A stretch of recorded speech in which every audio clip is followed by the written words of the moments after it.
Hi అండి, అందరూ ఎలా ఉన్నారు? ఈరోజు నేను ఒక టిఫిన్ రెసిపీ చెప్తున్నానండి. ఇది అందరికీ తెలుసుంటుంది.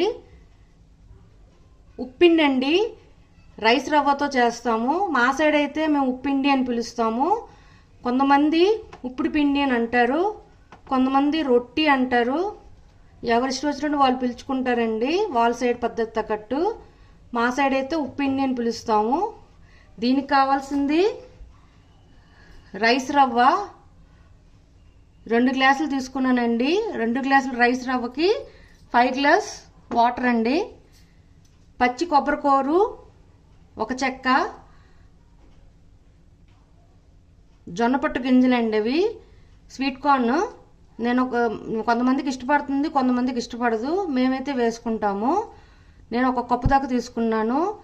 ఇవి 2 అవర్స్ కింద నానబెట్టిన పెసరపప్పు, పచ్చి శనగపప్పు అండి. 2 కలిపి వాటర్లో నానబెట్టాలి. ఇంగువ 1 టేబుల్ స్పూన్, ఆవాలు 1 టేబుల్ స్పూన్, జీలకర్ర 1 టేబుల్ స్పూన్, పచ్చిమిర్చి 5 నిలువుగా కట్ చేసుకున్నాను, ఎండుమిర్చి 4 చిన్న ముక్కలుగా కట్ చేసుకున్నాను, కరివేపాకు 3 రెమ్మలు, ఉప్పు తగినంత, ఆయిల్ 6 to 7 టేబుల్ స్పూన్స్ పడతాయండి. దీనికి కొంచెం ఆయిల్ పడుతుంది. కారం మాత్రం మీకు తగ్గట్టు మీరు వేసుకోవచ్చండి, పచ్చిమిర్చి ఎండుమిర్చి. నేను మా కారం తగ్గట్టు అయితే నేను అవి పచ్చిమిర్చి 6, ఎండుమిర్చి 4 తీసుకున్నానండి. ఆయిల్ వేసుకున్నానండి. ఆయిల్ కూడా వేడెక్కింది. ఇప్పుడు దీనిలో ఆవాలు, జీలకర్ర, కరివేపాకు,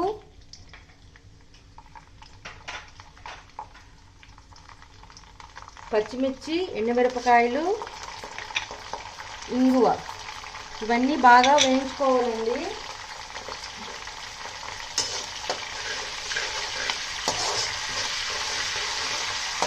ఒక 5 to 10 మినిట్స్ వేయించుకోవాలండి ఇవన్నీ బాగా. ఇది నేను 1 అవర్ ముందు చేసుకుంటున్నాను. మేము తినే 1 అవర్ ముందు చేసుకుంటున్నానండి. కొంతమంది సాయంకాలం 5కి 6కే చేసేస్తారండి. చేసి 8 o'clock అలా తింటారు. ఎందుకంటే అది కొంచెం గట్టి పడుతుంది, అది ముక్కలుగా కట్ చేసుకొని తింటుంటారు. మేమైతే కొంచెం ముద్దగా తింటాము. దీనిపైన బొగ్గులు కూడా వేసి పెడుతుంటారండి కొంతమంది, అది కూడా టేస్ట్ బాగుంటుంది. నేను అదైతే ఇవాళ చేయట్లేదు. పోపు వేగింది. ఇప్పుడు దీంట్లో నేను ముందుగా ఒలిచిపెట్టుకున్న స్వీట్ కార్న్, నానబెట్టి ఉంచుకున్న పచ్చి శనగపప్పు, పెసరపప్పు వేసుకొని బాగా కలుపుకోవాలి. ఇవి ఒక 10 మినిట్స్ వేయించుకోవాలి. చూడండి, ఎర్రగా వేగిందండి. ఇలా మధ్య మధ్యలో కలుపుకోవాలండి, వదిలేయకూడదు. హైలోనే పెట్టుకుంటూ కలుపుకోవాలి, లేకపోతే మాడిపోతుంది కొబ్బరికూరు. ఇప్పుడు దీంట్లో నేను 2 గ్లాసుల రైస్ రవ్వకి 5 గ్లాసుల వాటర్ వేస్తున్నానండి.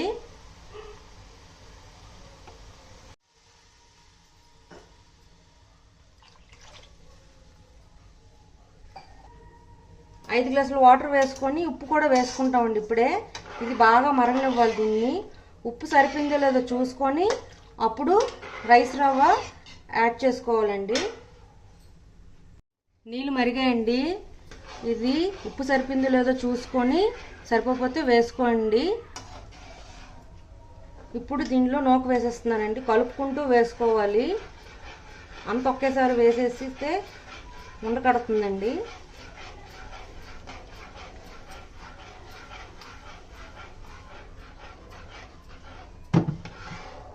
ఇలా బాగా కలుపుకొని నీళ్ళు కొంచెం దగ్గరికి అయ్యేదాకా కలుపుకోవాలి. కలుపుకున్న తర్వాత స్లోలో పెట్టేసి మూత పెట్టుకోవాలి. ప్రతి 10, 15, 20 మినిట్స్కి వచ్చి కలుపుకోవాలండి. కింద రోస్ట్ అవుతూ ఉంటుంది. రోస్ట్ అయితే మీకు ఎంతవరకు ఇష్టం ఉంటే అంతవరకు రోస్ట్ చేసుకుని ఉంచుకోవచ్చు స్లోలో అలాగా. ఇది ఒక 30 to 40 మినిట్స్ ప్రాసెస్ అండి ఇది. చూడండి, ఇలా మధ్య మధ్యలో కలుపుకోవాలి. ఇప్పుడు నేను ఒక 2 టైమ్స్ కలుపుకున్నానండి. ఇది ఎలా ఉందో చూద్దాం.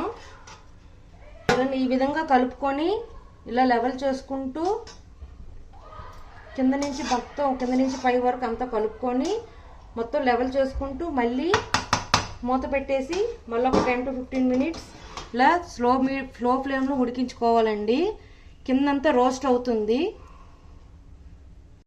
స్లోలో పెట్టేశానండి. ఇప్పుడు దీనిపైన మూత పెట్టేస్తున్నాను. ఒక 15 మినిట్స్ తర్వాత వచ్చి మళ్ళీ కలుపుకుంటాను. మళ్ళీ కలుపుకొని మళ్ళీ అంత ఒక లెవెల్లో చేసేసి మూత పెట్టేస్తాను. మళ్ళీ కలుపుకొని మళ్ళీ మూత పెట్టేసి అది కింద కొద్ది రోస్ట్ వచ్చేదాకా ఇలా ఉంచుకోవాలండి స్లో ఫ్లేమ్లో. బాగా ఫ్రై అయిందండి. ఇప్పుడు దీన్ని మనం సర్వింగ్ ప్లేట్లోకి తీసుకుందాం.